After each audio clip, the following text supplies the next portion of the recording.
To take just a moment to say Happy New Year. I'm glad that you have clicked on this video for hope in the works. These are 10 things that I wished I had known when I started my journey with the autism diagnosis. 10 things that you think about, 10 things that you have even said, I will do this at some point, and usually we will say it something like this: I'll do this, but I'll do it tomorrow. And as you know, tomorrow never comes. I love this quote by Ralph Marston: what you do today can improve all of your tomorrows. And what you can do today is to learn these 10 things. As a parent, whether you have a special needs child or not, it will help you.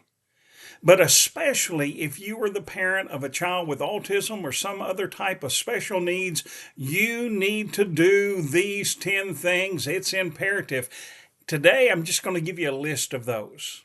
And here they are. Number 1, make an appointment with your attorney and set up a time to write your will. To write your will. You need to have a will in place. If anything should happen to you or to your spouse, you need to have something that is legal and binding that will help you to take care of your child's needs so that he or she does not become a ward of the state. My wife and I were in our early 30s when we set up our will. And you talk about strange. When we got in the car, I looked at her and she looked at me and I said, wow, that felt very weird to do that. But we were extremely glad that we had that in place. So number 1, imperative, make an appointment with your attorney, set up a will, spell out everything in detail so that nothing is left to chance. Number 2, you need to think about and have power of attorney. You're going, wait a minute, I brought this child into the world. And also you could tie in conservatorship, and that's later on down on the list. But power of attorney is extremely important. That's something that you can discuss when you make out your will. Number 3, here it is, conservatorship or guardianship. It was really strange when we went to court and we got conservatorship of our child. And we'll have more to say about that in a future video, but you need to ask your lawyer about conservatorship or guardianship, or you can combine the both of them and you can do both. And so you need to make sure that that is something that's on your list. You also need to have a detailed list of the daily routine of your child. The siblings need to know what that daily routine is, should anything happen to you. The caregivers that will work with your child certainly need to know what's taking place each and every day. Every child is different. What your child likes, my child may not like. What my child likes, yours may not like. And so you need to have a spelled out, detail-oriented routine. When they go to bed, when they get up, what they like to eat, what they don't like to eat, what they like to do. You get the idea. You see the picture there.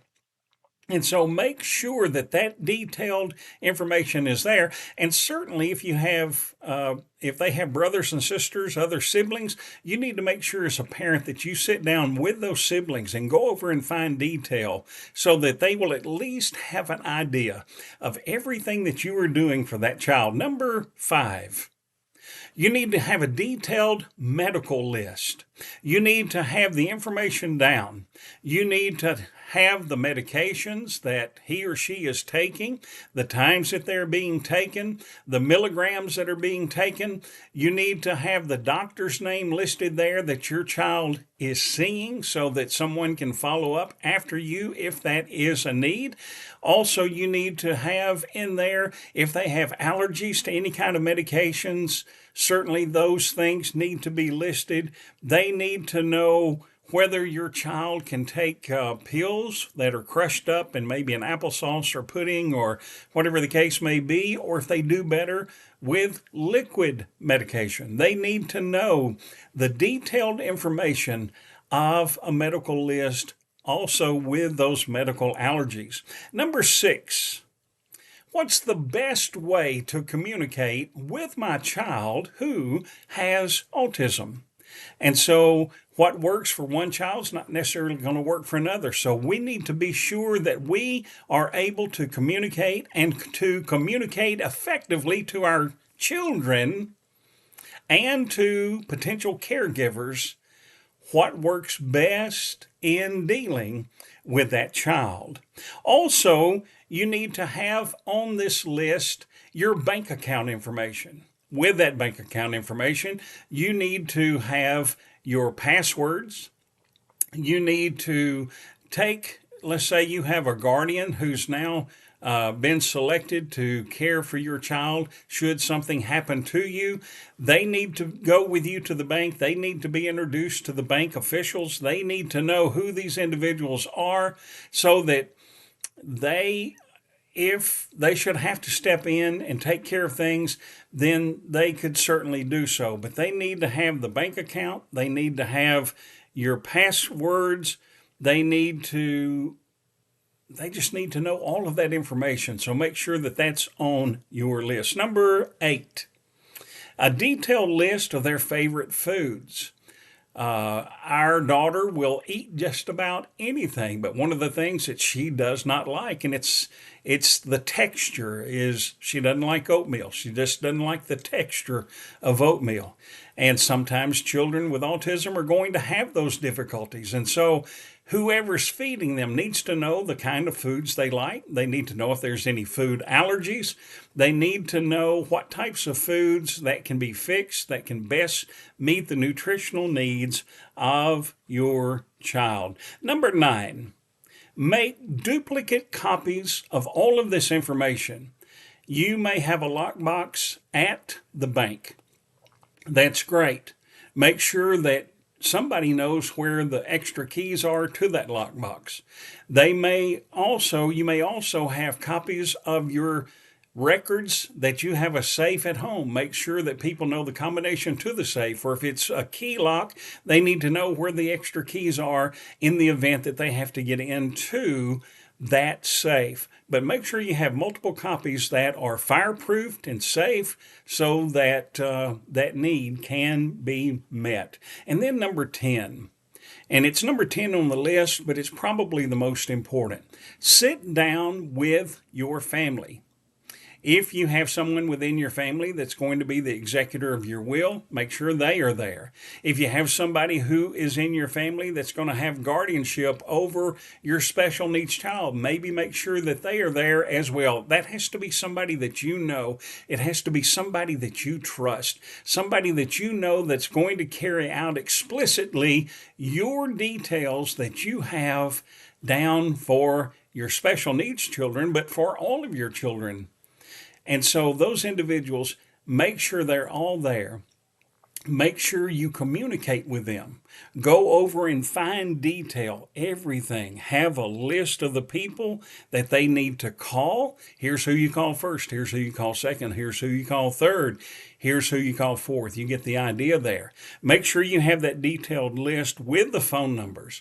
Make sure that they have the attorney's name, the office that they are in, the phone number for that office, and make sure they have the bank account information that we mentioned earlier. Know where the spare keys are to any automobiles.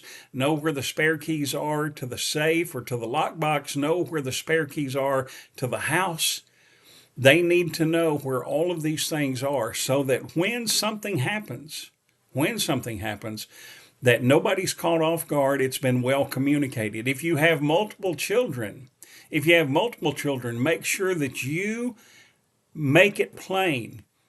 This is the one who's going to handle things. It's usually going to be the oldest child in the home. This is who is going to handle things. And the other children need to understand that they are the ones that have been chosen to carry out your wishes. And so these 10 things are extremely important. Please don't put it off until tomorrow. Make your preparations today so that when that time comes, your child and or children are well cared for and they know what to expect and they know what to do. I'm Dr. David Looney. This is Hope for Today. And as I always tell you, I want to give you hope for today. I want to give you hope for today because I want you to understand that hope for today is powerful. This is Hope in the Works. Again, I'm Dr. David Looney, and if you like this content, please do me a favor to like, subscribe, and to hit that notification bell. I want to do everything that I can to grow this channel, and you can help me do that. Also, I would encourage you, if you have any questions about this list or what we're going to go into detail, the next video that I plan to do for you, I'm going to take the power of the attorney. We're going to talk about the attorney, things you need to be asking, things you need to be doing, things that need to go into your will. We're going to discuss that in our next video in detail. And if you have any questions, please leave me a comment down below, or my information is in the description box. You can give me a call. You can send me an email. Whatever works best for you, I'm here to help you in any way that I can. You have a great day. Look forward to being with you next time. Take care.